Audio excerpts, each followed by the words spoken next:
Welcome to Movie Box. Dawn of the Dead ये एक action horror American movie है जो 2004 में रिलीज़ हुई थी। इस मूवी में कुछ लोग एक शॉपिंग मॉल को अपना ठिकाना बनाकर ज़ॉम्बीज़ यानी कि ज़िंदा शव से अपना बचाव करते हुए नज़र आते हैं। फिल्म एक हॉस्पिटल से शुरू होती है जहां पर एना एक नर्स है और रोज़ाना की तरह अपना काम ख़त्म करके वो घर जा रही होती है कि तभी एक आदमी को ज़ख्मी हालत में स्ट्रेचर पर लाया जाता है। एना नोटिस करती है कि उसके शरीर के ज़ख्म किसी के काटने से हुए हैं। इसे आम ज़ख्म समझकर एना वहाँ से घर की तरफ निकलती है। घर के बाहर एना अपने पड़ोसी विवियान, जो एक छोटी लड़की है, उससे हेलो हाय करती है जो वहाँ पर खेल रही होती है। घर आकर एना अपने हस्बैंड लुइस के साथ कुछ क्वालिटी टाइम स्पेंड करती है।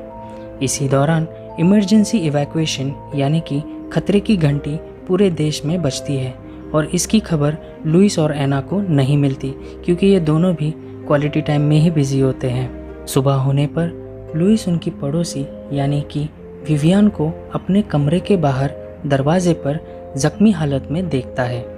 वो जब उसकी मदद करने जाता है तब विवियान उसे काट लेती है। एना फ़ौरन विवियान को लुइस से अलग करके दरवाज़ा बंद करती है क्योंकि विवियान बहुत ही आक्रामक हो जाती है।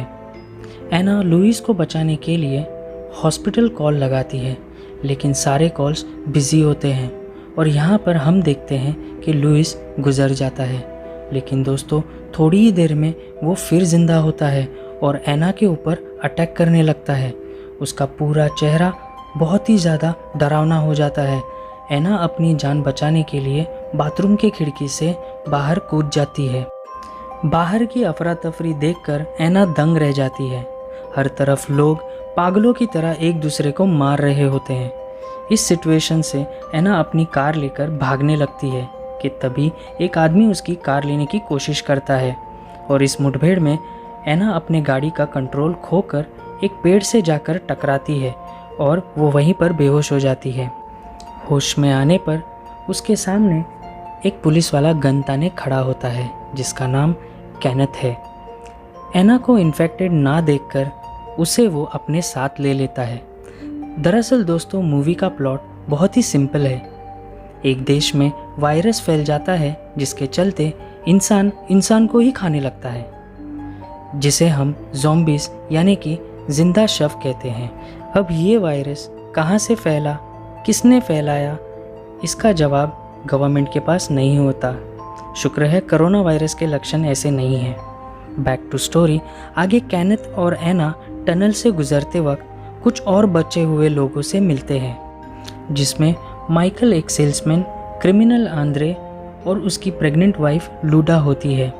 अब ये लोग सारे मिलकर शॉपिंग मॉल को सुरक्षित जगह समझकर मॉल के अंदर चले जाते हैं। सारे एंट्रेंसेस यानी कि मुख्य द्वार को चेक करते वक्त इनके ऊपर ज़ॉम्बीज़ का हमला हो जाता है जिसमें ये लोग उन ज़ॉम्बीज़ को मार तो देते हैं लेकिन यहाँ पर एंड्रे की वाइफ लूडा और केनेथ के हाथ पर चोटें आती हैं और वहाँ से ये लोग भागकर लिफ्ट से ऊपर आते हैं। ऊपर लिफ्ट का दरवाज़ा खुलते ही मॉल के 3 सिक्योरिटी गार्ड गन ताने खड़े होते हैं क्योंकि वो समझते हैं कि लिफ्ट से ज़ॉम्बीज़ ऊपर आ रहे हैं।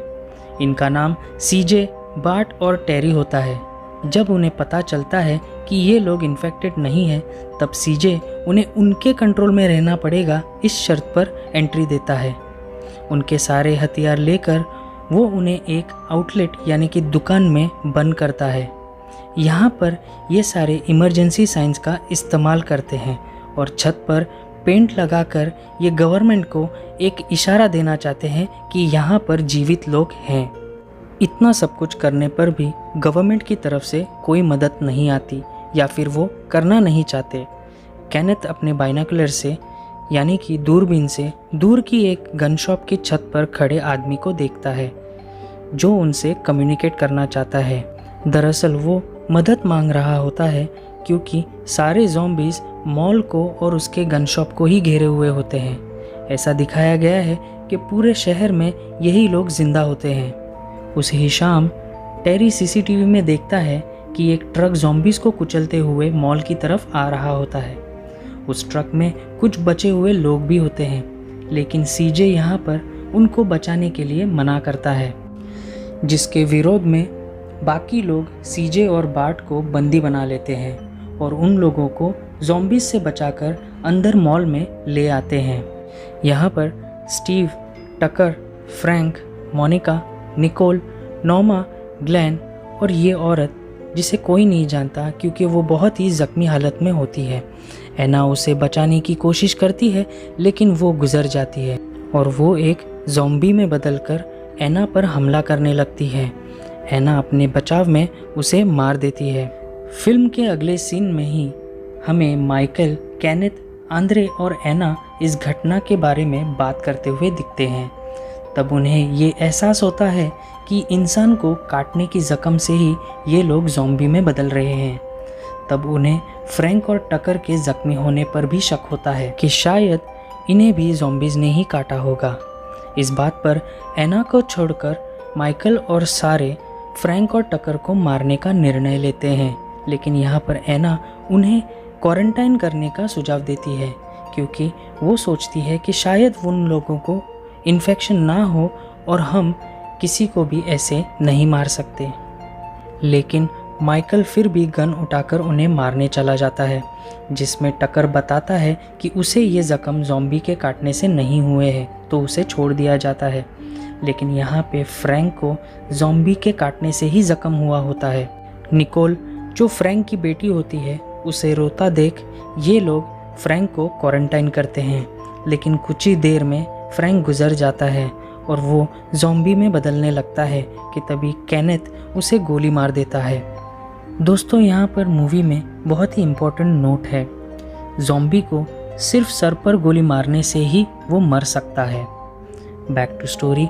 यहाँ पर आंद्रे इन सब से अपनी वाइफ को छुपा के रखता है क्योंकि वो भी ज़ख्मी होती है और आंद्रे किसी भी हालत में अपनी वाइफ और होने वाले बच्चे को खोना नहीं चाहता। वो उसे वादा भी करता है कि वो खुद उसकी डिलीवरी कराएगा। अब ये सारे यहाँ पर बचे हुए लोग इस माहौल में अपने आप को ढालने की कोशिश करते हैं।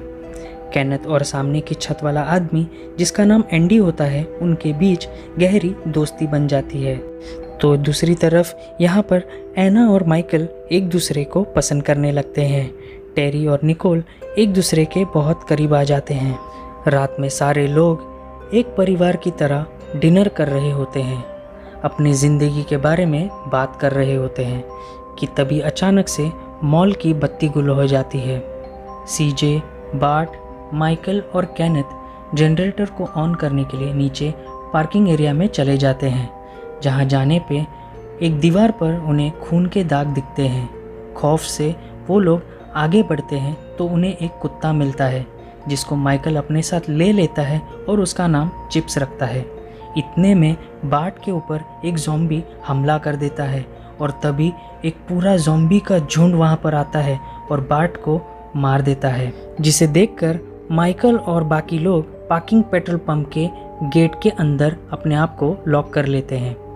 माइकल पेट्रोल लीक करवाकर उन ज़ॉम्बीज़ पे छोड़कर वहाँ पर आग लगा देता है और ये सारे लोग अपनी जान बचाकर मॉल के अंदर आ जाते हैं। आंद्रे की वाइफ इन्फेक्टेड होने के कारण डिलीवरी देते हुए ही गुजर जाती है और वो ज़ॉम्बी में बदल जाती है। वो आंद्रे के ऊपर हमला करने की कोशिश करती है, लेकिन आंद्रे ने उसे बांध कर रखा हुआ होता है। यहाँ पर आंद्रे अपना होश खो बैठता है और वो लूडा की ज़ॉम्बी स्टेट में ही डिलीवरी करवा देता है। उसी दौरान नॉर्मा लूडा की हालत पूछने वहाँ पर आ जाती है, लेकिन वहाँ का नज़ारा देखकर वो लूडा और एंड्रे दोनों को गोली मार देती है। खुद भी मर जाती है क्योंकि एंड्रे भी उस पर गोली चला देता है। गोली की आवाज़ सुनकर सारे वहाँ पर आ जाते हैं। वहाँ का नज़ारा देखकर वो सारे समझ जाते हैं कि यहाँ पर क्या हुआ होगा। एना उस बच्ची को देखने जाती है, लेकिन वो बच्ची एक ज़ॉम्बी होती है, तो एना उसे गोली मार देती है। फिल्म के अगले सीन में ये सारे मिलकर यहाँ से बाहर निकलकर किसी और सुरक्षित जगह जाने का विचार करते हैं, जिसमें स्टीव उसके पास एक बोट होने के बारे में बताता है और एना यहाँ से एक आइलैंड पर जाने का सुझाव रखती है। अब ये सारे पार्किंग में 2 बसेस को ज़ॉम्बी प्रूफ बनाने में लग जाते हैं। केनेथ अपने दोस्त एंडी को यहाँ से 5 दिन में निकलना है इसके बारे में बताता है ताकि वो तैयार रह सके, लेकिन एंडी उसे वो बहुत भूखा है ये मैसेज देता है। अब यहाँ पर केनेथ और बाकी सब एंडी को खाना पहुँचाने का प्लान बनाते हैं, चिप्स यानी कि वो कुत्ते की मदद से, क्योंकि ज़ॉम्बीज़ सिर्फ इंसानों पर ही हमला करते हैं। प्लान के मुताबिक कुत्ते को कुछ खाने के साथ एक वॉकी टॉकी के साथ एंडी की तरफ छोड़ दिया जाता है। कुत्ता होशियारी से जाता भी है, लेकिन जिस छोटे दरवाजे से वो अंदर घुसता है उसके पीछे ज़ॉम्बीज़ भी घुस जाते हैं। अब यहाँ पर एंडी को वो लोग इन्फेक्ट कर देते हैं। यहाँ पर निकोल, जिसे उसके पिता के बाद चिप्स यानी कि उस कुत्ते से ज़्यादा लगाव हो गया होता है, बिना सोचे समझे वो उस कुत्ते को बचाने के लिए वहाँ पर चले जाती हैं। ये देखकर अब सारे बिल्डिंग के नीचे से गटर के रास्ते निकोल को बचाने चले जाते हैं। वहाँ पे पहुंचकर ये लोग एंडी को मार देते हैं क्योंकि एंडी ज़ॉम्बी बन गया होता है। एंडी की गन की शॉप से ये लोग बहुत सारे हथियार, गोलियाँ जो बन सके वो लेकर मॉल में आ जाते हैं और तुरंत उन दोनों बसेस से निकलने लगते हैं। जब ये लोग मॉल से बस लेकर निकलते हैं तब उनके सामने रास्ते में ज़ॉम्बीज़ उनकी दोनों बसेस को घेर लेते हैं, जिससे वो लोग आगे नहीं बढ़ पा रहे होते हैं कि तभी सीजे एक गैस टैंक को ब्लास्ट करवा देता है और रास्ता खोल देता है। कुछ देर आगे बढ़ने पर केनेथ के बस में ग्लेन का आरी मशीन से कंट्रोल छूट जाता है और मोनिका के ऊपर वो आरी मशीन चल जाती है, जिससे वो वहीं पर गुजर जाती है। ये देखकर केनेथ अपने बस का कंट्रोल खोने लगता है और बस पलट जाती है। अब यहाँ पर इन्हें बचाने के लिए माइकल, एना और सीजे आते हैं, जिसमें स्टीव के ऊपर ज़ॉम्बी का हमला होने से वो ज़ॉम्बी बनकर एना को मारने वाला होता है, लेकिन एना अपने बचाव में स्टीव को गोली मार देती है और उसके पास से बोट की चाबी भी लेती है। उस बस से सिर्फ केनेथ और निकोल बचते हैं, जिन्हें ये लोग लेकर दूसरी बस की तरफ भागने लगते हैं कि तभी वहाँ पर ज़ॉम्बीज़ का एक पूरा झुंड आ जाता है। जैसे तैसे लड़ते लड़ाते ये लोग दूसरी बस से नदी किनारे आ जाते हैं। इनके पीछे पीछे ज़ॉम्बीज़ भी वहाँ पर आ जाते हैं, लेकिन यहाँ पर सीजे अपने आप को कुर्बान कर देता है। बाकी बचे लोग स्टीव की बोट से भागने वाले होते हैं कि तभी माइकल एना को बताता है कि वो उनके साथ नहीं चल सकता क्योंकि उसे ज़ॉम्बी ने काट लिया है और वो भी अभी कुछ देर में ज़ॉम्बी बन जाएगा। इस बात को सुनकर एना बहुत ही निराश हो जाती है। वो माइकल को अपने साथ चलने के लिए ज़ोर भी देती है, लेकिन माइकल बोट को आगे धक्का देता है और अपने आप को गोली मार देता है। आगे पोस्ट क्रेडिट सीन में स्टीव के कैम रिकॉर्डर से इन लोगों की बोट का संसाधन खत्म हुआ है ऐसा दिखाया है। इनकी बोट एक और छोटी नाव से टकराती है जिसमें एक आइस बॉक्स होता है। ये समझते हैं कि शायद उसमें कुछ खाना होगा, लेकिन वो बॉक्स को खोलते ही उसमें ज़ॉम्बी का कटा जिंदा सर होता है। आगे इनकी बोट एक टापू पर पहुंच तो जाती है, लेकिन वो टापू पूरा ज़ॉम्बीज़ से भरा हुआ होता है जो इन पे हमला भी करते हैं। अब इन ज़ॉम्बीज़ से इनका बचाव होता है या नहीं, ये डायरेक्टर ने ऑडियंस पर छोड़ा है। इस फिल्म का कोई सीक्वल भी नहीं है जिससे हमें पता चले कि इनके साथ आगे हुआ क्या, लेकिन ये मूवी बहुत ही ज़्यादा एंटरटेनिंग है। इस मूवी की IMDb रेटिंग 7.8 आउट ऑफ 10 है।